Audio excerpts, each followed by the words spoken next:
નોરતાના સમયમાં ખબર પડી કે આ કંઈક બહુ છે અને પછી અમે કહ્યું કે સાહેબની ત્યાં આગળ ફોન કર્યો તો ત્યાં આગળથી જ અમને એમના મેડમે કીધું કે હું હોય છે આ વેરિકોન્સ વેન્સ હોય છે કે છે અને કે એનાથી અમે એક નવી ટેકનોલોજી લાવ્યા છે કે ત્યાંથી તમને મટી જાય કે કોઈ દુખાવો નહીં કશું જ નહીં.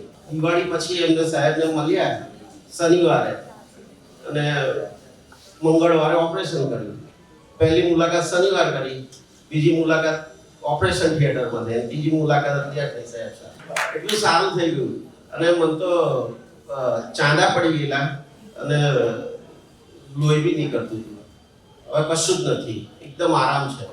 અને એ સમય સાહેબને મળ્યો નતો એ પહેલા મેં પેન કિલર એટલી કરી છે ને એના કરતા ઓપરેશન પછી મેં કોઈ દવા જ નહીં કરી. એકદમ રાહત છે.